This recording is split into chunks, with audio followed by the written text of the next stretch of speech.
E 3 atitudes ela é importante para que possamos fazer tudo conforme a vontade do Senhor.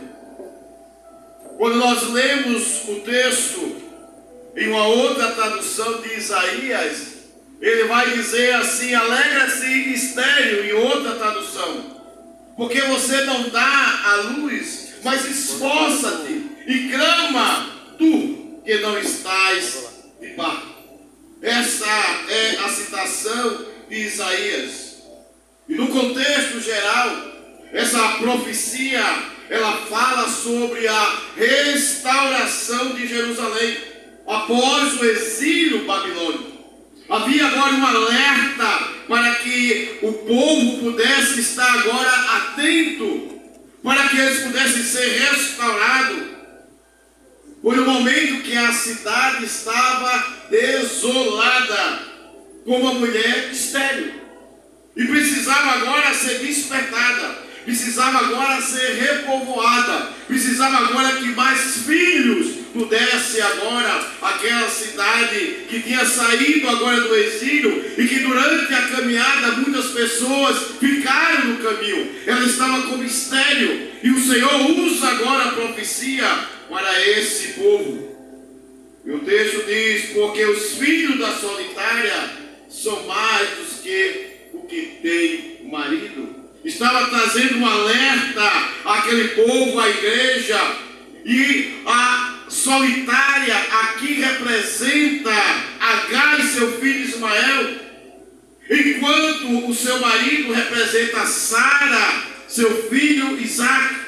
Havia um simbolismo e o Senhor estava usando agora para despertar aquele povo. Mas lá em Gálatas, Paulo, ele usa essa imagem agora como simbolismo para poder chamar a atenção também da igreja lá de Gálatas. E meus queridos, esta aliança leva muitos seguidores, ou melhor, o povo de Israel, para que eles pudessem agora povoar a terra, para que eles pudessem agora multiplicar, para que eles pudessem agora olhar para Deus, pudessem agora ver a atitude de crescimento e desenvolvimento. Quando ele diz: ah, quem tem marido, Sara, e seu único filho, Isaac, representa a nova aliança, a promessa de Deus para a vida daquele povo. E essa aliança, embora muito íntima, ela parecesse estéril em comparação com a multidão sobre a lei, com aquele povo que saiu, gera verdadeiros filhos de Deus através da fé. E esses filhos são numerosos em todo o mundo. Então havia agora um chamado para que esse povo pudesse estar pronto dentro da vontade do Senhor. Paulo está se dirigindo aos cristãos de Gálatas e por extensão a todos nós. Você pode dizer amém? Amém.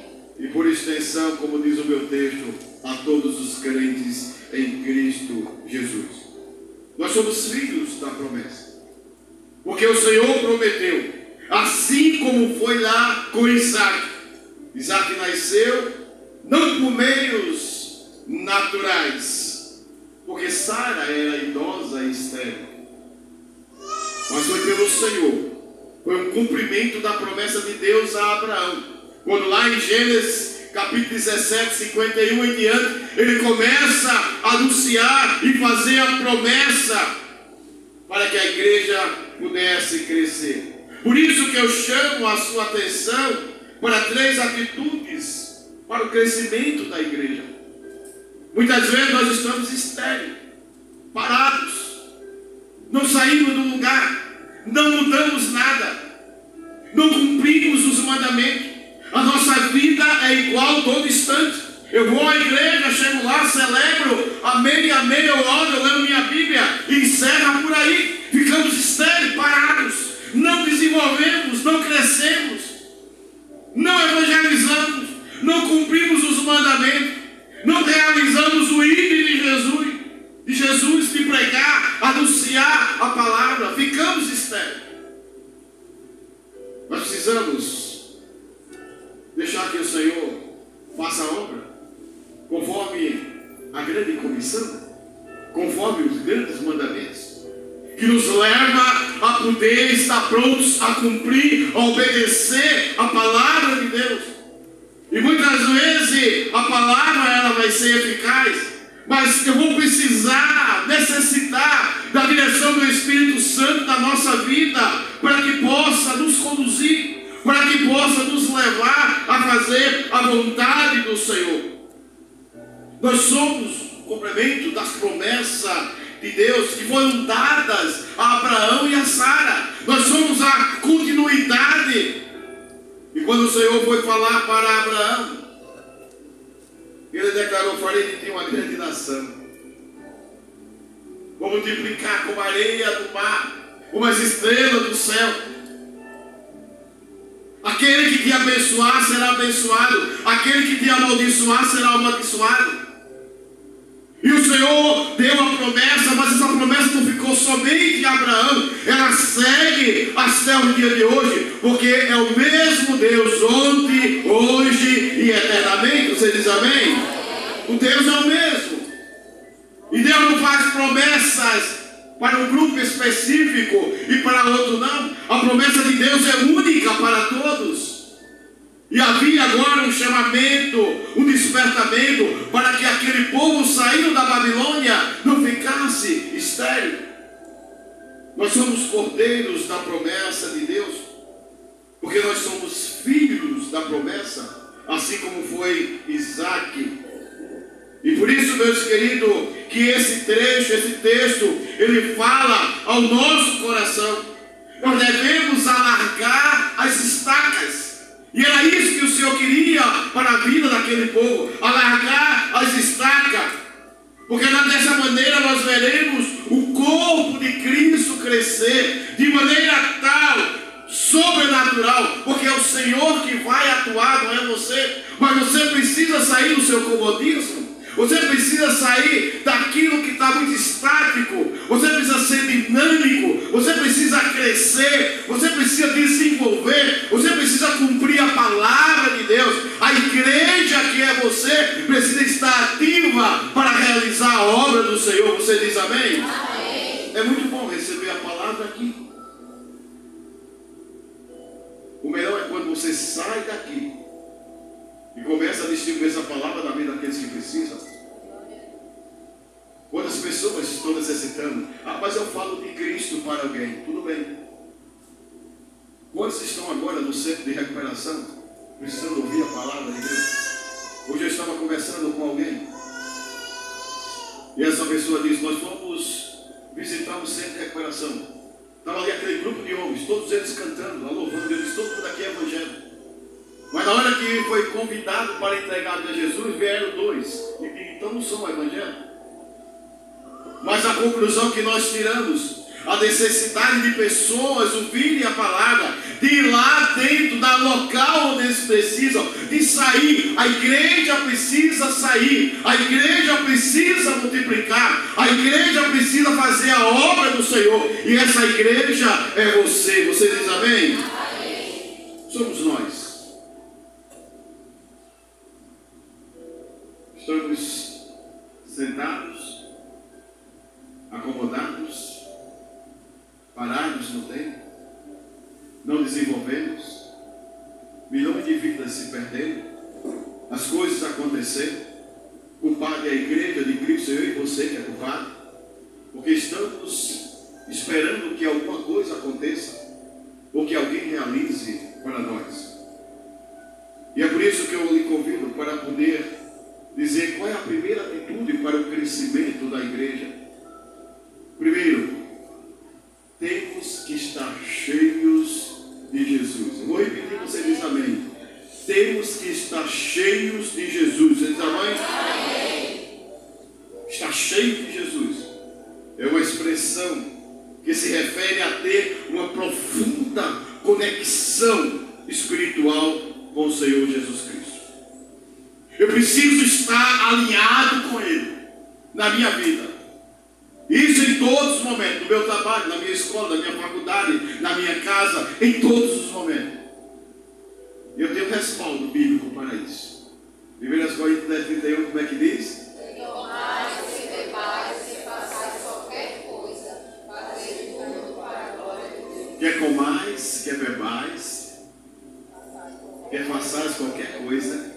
Fazem tudo para quê? Para a glória de Deus. 1 Coríntios 10:31. Por isso que eu digo que nós fomos criados para adorar a Deus, para louvar o seu nome. Nós trabalhamos, precisamos. Nós comemos, precisamos. Estudamos. Realizamos tantas coisas.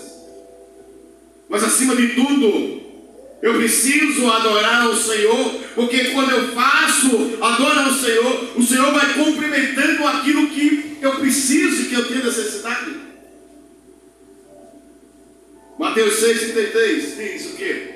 Buscai em primeiro lugar o reino de Deus e a sua justiça, e as demais coisas, o que vai acontecer? Pois serão o quê?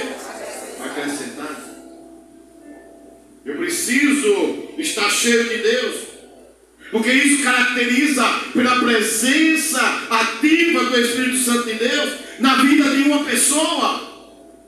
E quando o Espírito Santo de Deus vai atuar, eu vou usar ele com a palavra de Deus, vou estar unido. E o Espírito Santo de Deus vai me orientar, vai me convencer do pecado, da justiça e do juízo. Às vezes nós estamos atrás de movimentos, queremos algo sobrenatural. Então eu corro aqui, corro ali, procuro ali, aonde tem. Mas nós precisamos estar atrás da palavra e da direção do Espírito Santo de Deus, para que ele realize a obra que ele já preparou para a sua vida. Você diz amém? Amém. Não posso deixar passar.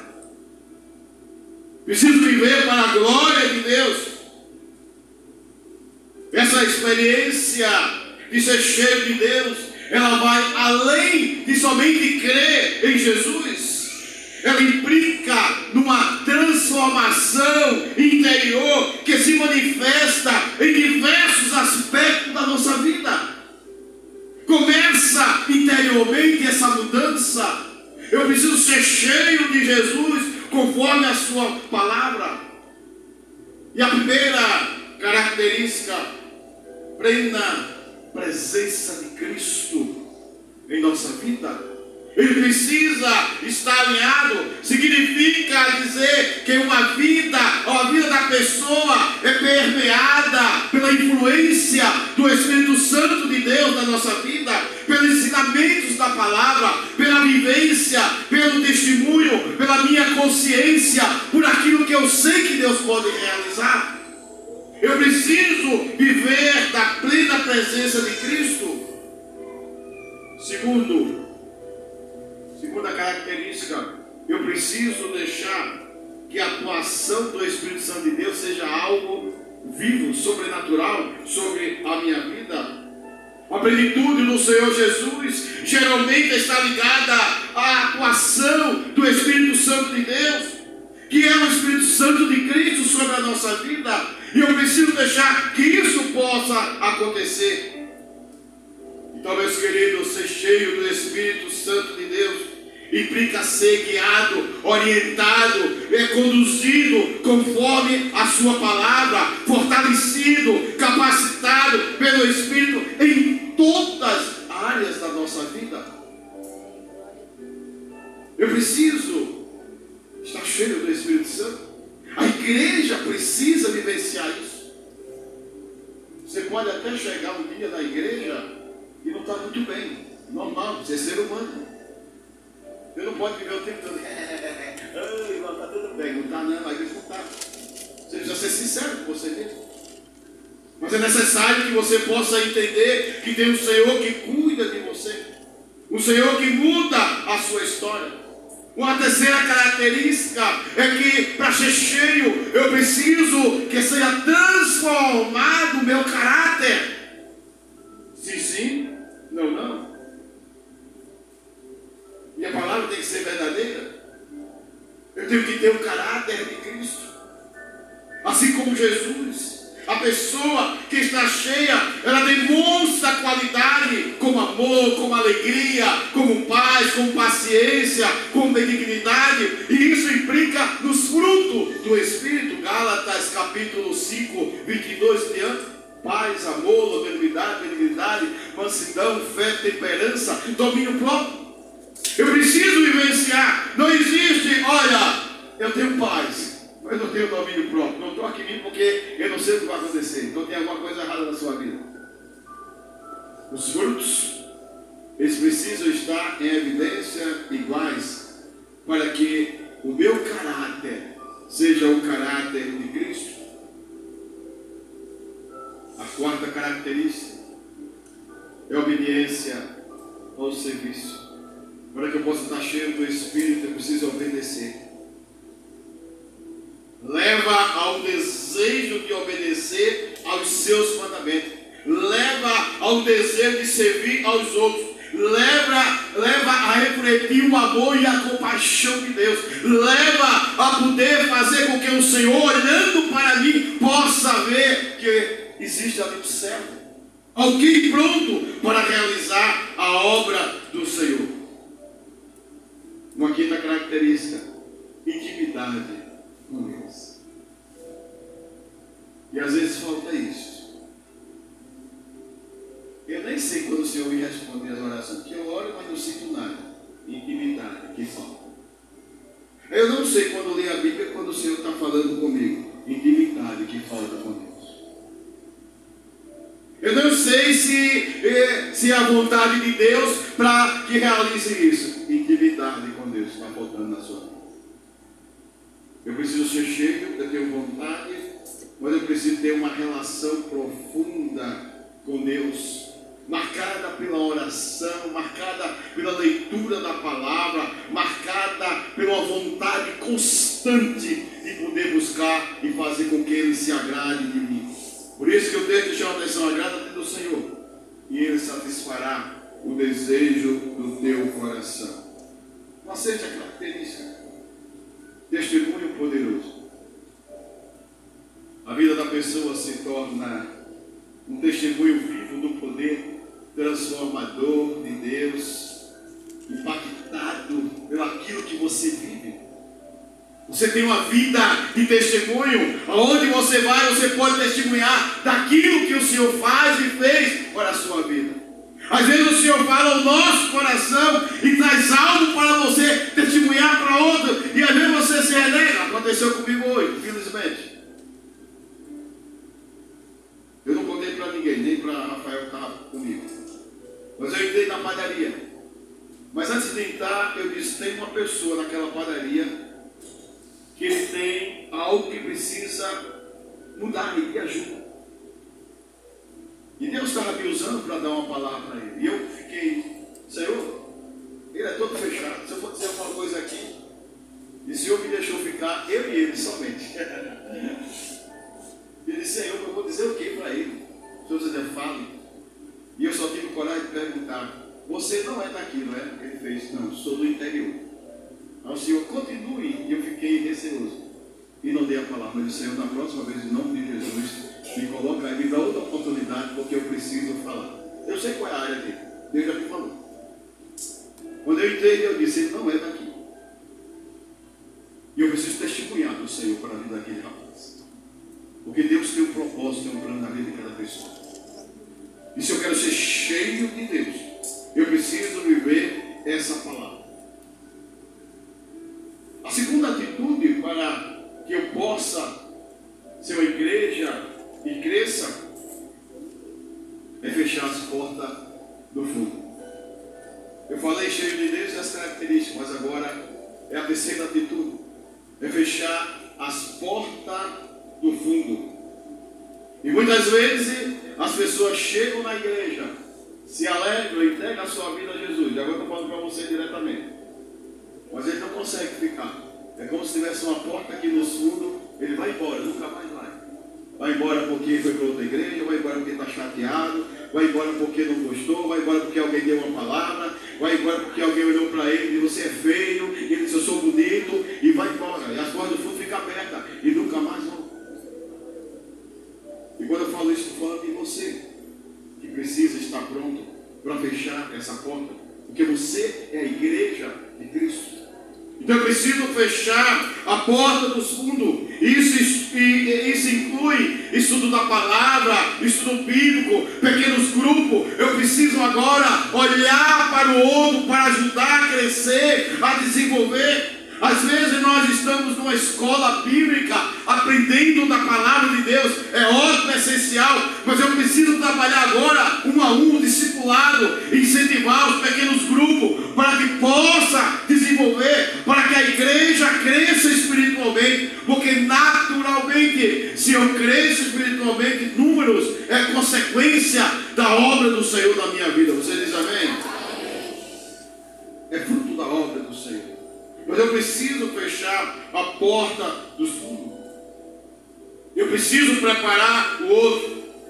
O foco é o crescimento genuíno, o crescimento espiritual, o crescimento através da palavra, a aplicação prática dos ensinamentos de Jesus, da orientação de Jesus, o maior exemplo que Jesus deixou para cada um de nós. E Deus às vezes coloca pessoas para você cuidar. E você, como igreja, deixa para lá. Não cresce você, nem cresce o outro. E eu preciso focar, ter um senso profundo de pertencimento, fazer com que a pessoa sinta que ela é importante naquela comunidade, na igreja, no pequeno grupo, na casa, no evangelismo, no discipulado. Eu preciso criar espaços, oportunidade, ambientes para ajudar essa pessoa a crescer e a desenvolver. Por isso eu posso criar grupos de afinidades. Só mulheres, só homens, só jovens, só criança. Pela faixa etária de idade. Para que aquela pessoa seja bem recebida e possa viver de acordo com a vontade do Senhor. Eu preciso, para fechar as portas do fundo, atender às necessidades individuais, estar atento às necessidades espirituais daquela pessoa, do crescimento. Às vezes nós temos um irmão bem próximo de nós falamos com ele, mas não conversamos sobre a sua necessidade espiritual, sobre o seu crescimento, sobre o seu desenvolvimento, aquilo que nós precisamos fazer e deixamos para lá. Às vezes tem pessoas que não querem falar, tudo bem. Mas nós precisamos. Afinal de contas, nós somos corpo de Cristo. Amém. Aleluia. Vou repetir, nós somos o quê? Corpo de Cristo. Nós somos corpo de Cristo. Fazemos parte do corpo de Cristo. Membros que vai agora se afinalando, vai estando juntos, vai crescendo, desenvolvendo. Nós precisamos ativar a participação ativa de cada pessoa, dos ministérios, para que possa fazer a vontade do Senhor. Precisamos cultivar o amor, o perdão, a reconciliação, a restauração, as feridas que ficaram, porque se isso não acontece, a igreja fica parada. Sempre que eu estou estudando sobre isso, me faz lembrar do pecado de Acã. Misericórdia. Quando eu estava pensando, eu vou e pensei muito. Senhor, um homem está destruindo. Um homem está destruindo o povo. Um homem. Não estou falando do Brasil não, viu? Estou falando lá do povo de Deus. Um homem está destruindo o povo. Pelo seu pecado. E a pergunta que eu fiz é: por que, Senhor, não deixaste?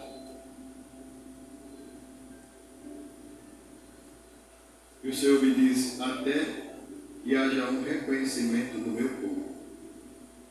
Aí eu mudo a história. Precisou agora Josué reconhecer que tinha alguém que estava levando a perder.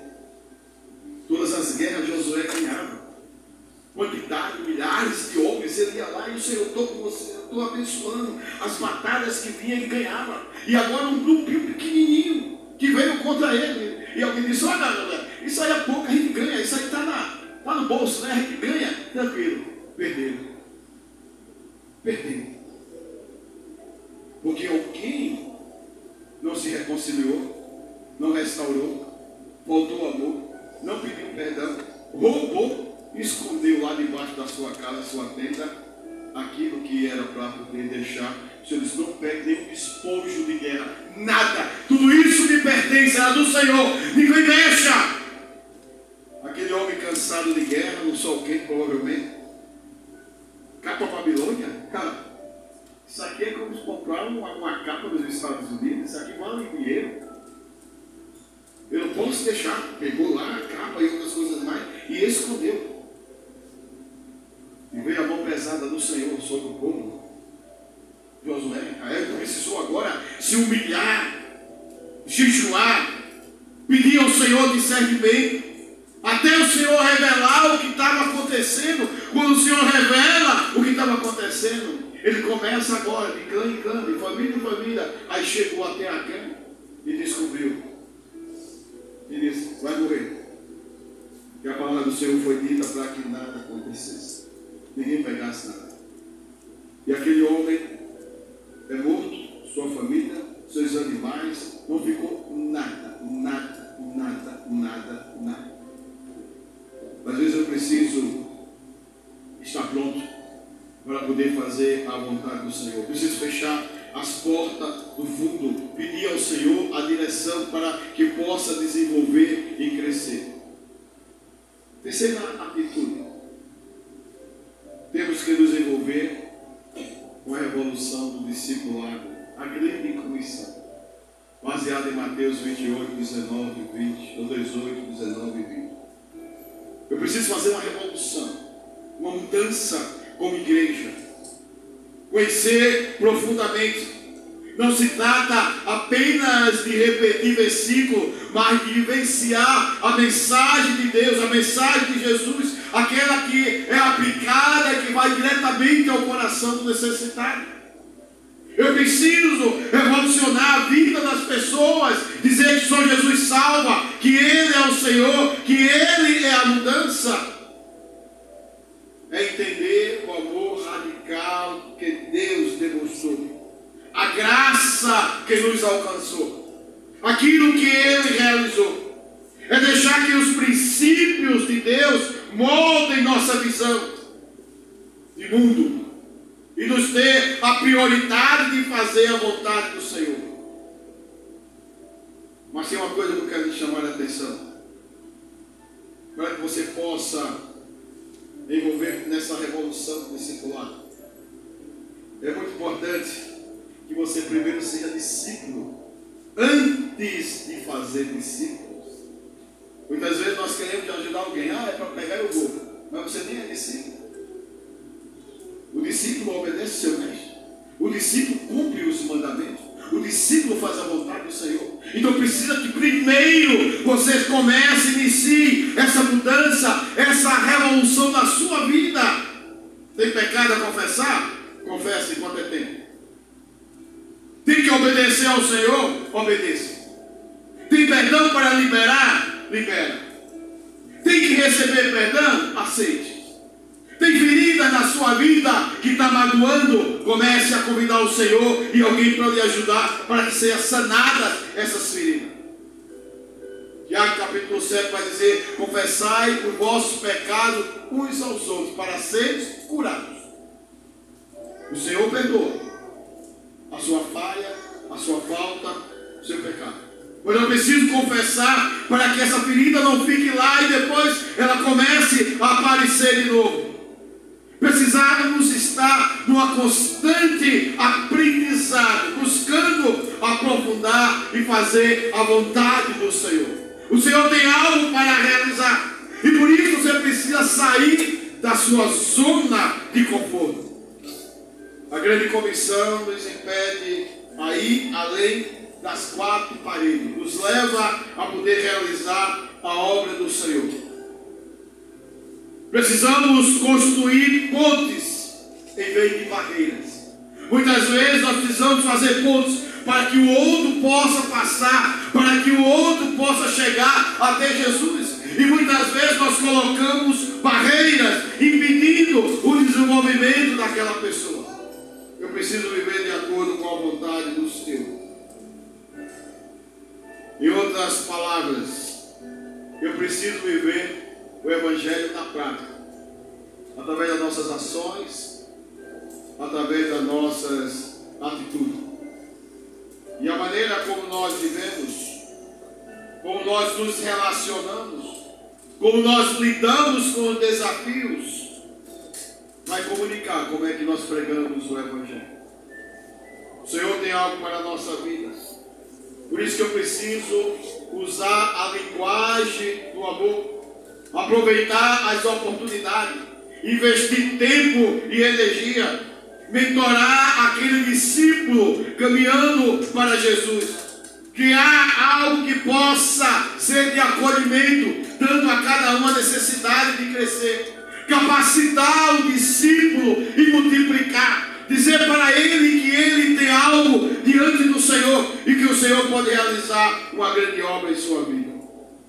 Por isso, meus queridos, o discipulado, ser igreja, é uma das maiores armas para que a sua vida, para que o seu ministério, dado por Deus, possa crescer de maneira sobrenatural. E através do Senhor, que vai lhe ajudar a crescer, a ser uma igreja abençoada por Deus. Eu encerro com Tiago capítulo 5, versículo 16.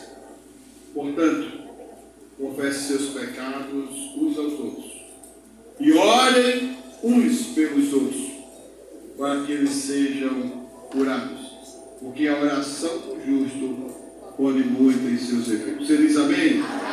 Que o Senhor te abençoe, que o Senhor te guarde, que o Senhor te ajude a fazer a obra do Senhor. Fique em pé, em nome de Jesus.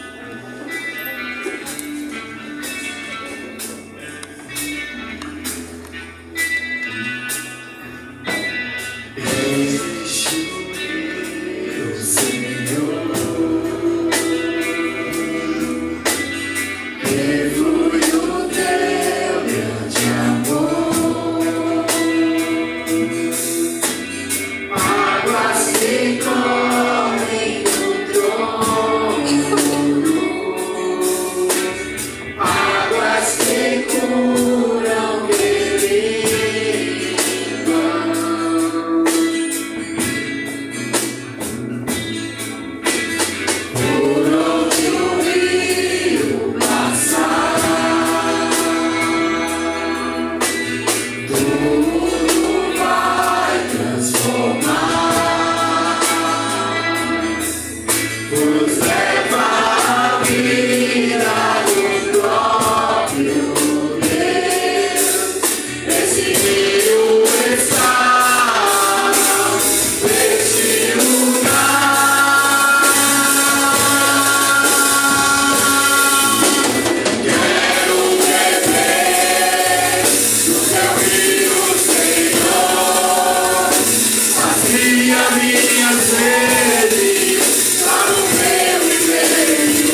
Examine-se, pois, o homem a si mesmo antes de comer e beber. A palavra de Deus diz que qualquer que comer do pão e beber do vinho com a sua vida irregular, Não sei se esse pode é culpado pelo corpo e pelo sangue do Senhor Jesus. Estamos diante da ceia do Senhor, composta por dois elementos: o pão, que simboliza o corpo do Senhor Jesus Cristo; o vinho, suco de uva, que simboliza o sangue de Jesus Cristo derramado na cruz do Calvário. E a palavra de Deus diz: sem derramamento de sangue não há remissão de pecados. Deve participar da ceia do Senhor todos os crentes em Cristo Jesus, batizados nas águas em nome do Pai, do Filho e do Espírito Santo de Deus. Se você é crente em Cristo Jesus e entregou a sua vida a Jesus, batizado nas águas, na igreja evangélica, você deve participar da ceia do Senhor. Mas se você ainda não desceu as águas, não entregou a sua vida a Jesus, você precisa estar descendo as águas, sendo preparado. Nós vamos ter brevemente batismo. Você pode aproveitar para poder ser batizado, para que você possa participar dessa grande comunhão dos santos de Jesus. Fazer parte da ceia do Senhor não é simplesmente fazer parte, é cumprir uma ordem do Senhor Jesus, é obedecer ao Senhor. Por isso nós estaremos orando agora pelos dois elementos, o pão e o vinho. Feche seus olhos agora, orando para o Senhor. Obrigado, Senhor, pelo pão e pelo vinho, porque um dia na cruz do Calvário tu entregaste a tua vida derramando o teu sangue precioso, para que cada um de nós pudéssemos reconhecer a ti como Senhor e Salvador, porque nós temos a necessidade de ti. Obrigado, Senhor, por este momento. Obrigado, Senhor, porque a tua palavra, em memória de mim, comamos e bebamos. Fazer isso todas as vezes que comerem do pão e beberem do vinho. E aqui nós estamos, Senhor, fazendo a tua vontade, em teu nome, no nome de Jesus. E a igreja diz: amém. Vamos cantar, louvando ao Senhor, enquanto sou distribuído de primeiros elementos.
estão no pecado.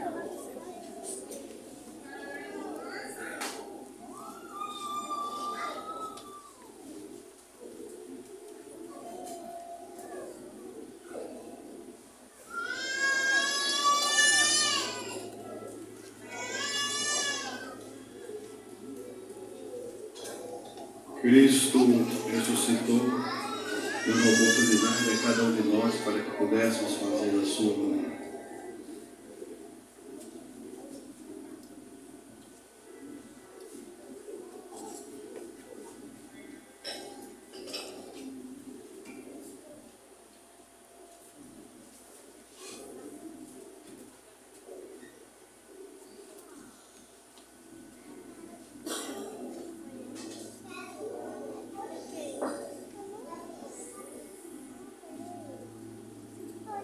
Olha para quem está ao seu lado.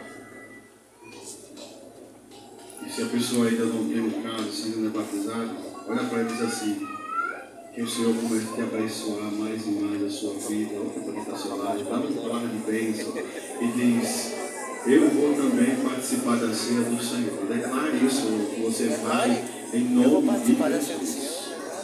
Não pode declarar. Eu sou batizado. Sou batizado.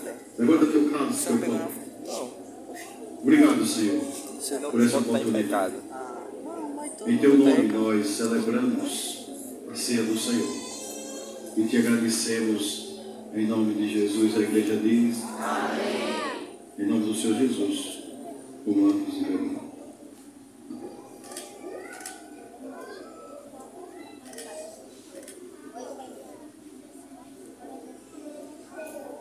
Tendo dado graça, partiu para o monte das oliveiras.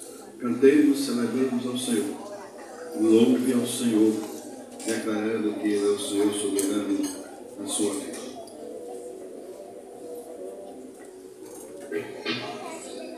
Até estremecer, sepulcros se abriu, e nada vencerá seu grande amor.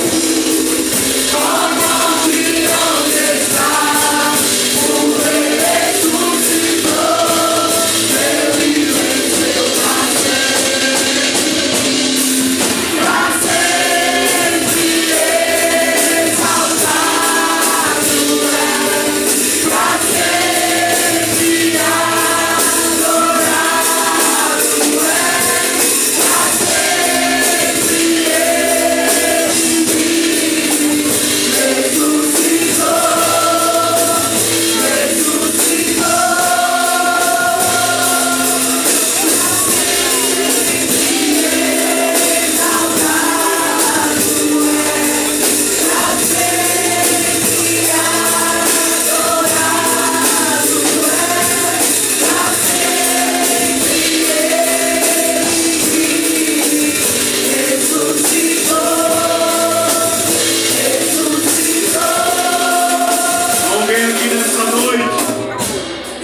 a sua vida a Jesus, que precisa de Jesus, porque Jesus precisa de você, mas o Senhor precisa, você precisa dele, e que quer mudar a sua vida em Cristo Jesus. E pode sair do seu lugar em nome de Jesus.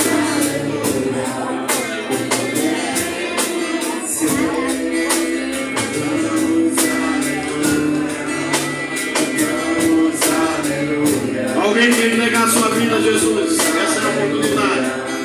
Alguém que quer abrir seu coração e dizer: eu quero ser um discípulo de Jesus.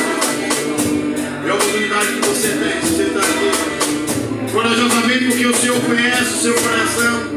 O Senhor sabe da sua necessidade. E só Ele pode mudar quando você diz que quer o Senhor.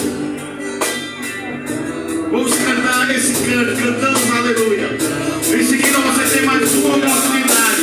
E depois nós estaremos orando. É a oportunidade que você vai ter. Cantamos aleluia. Louvamos ao Senhor. Em nome de Jesus. Deus venceu. Cantamos aleluia. Cantamos aleluia.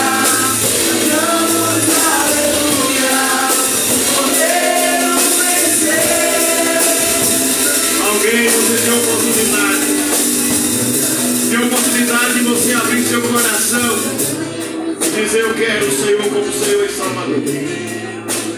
São quebrados todos os grilhões, todas as prisões, na mente, no coração. É a oportunidade que Cristo te dá. Alguém que quer entregar sua vida a Jesus.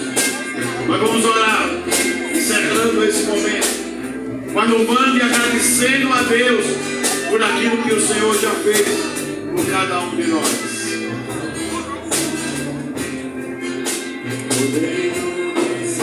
Feche seus olhos. Papai querido, nós louvamos o teu nome. Repreendemos todo e qualquer mal. Tudo aquilo que atrapalha a vida dos teus filhos. Toda prisão caia agora em terra por nome de Jesus. Nada, Senhor, venha prender a mente, o coração. Nós declaramos que tu és, Senhor, soberano sobre as vidas aqui presentes. Cuida de cada um, segundo a tua vontade. Leva-nos em paz para os nossos lares. Dá uma noite de paz na tua presença. E que teu nome seja glorificado e exaltado. Em teu nome. Em nome de Jesus, a igreja diz que a graça do Senhor Jesus Cristo, o amor de Deus Pai, a comunhão e as consolações do Espírito Santo de Deus venha sobre a tua igreja e sobre todo o povo de Deus espalhado pela face da terra. Amém.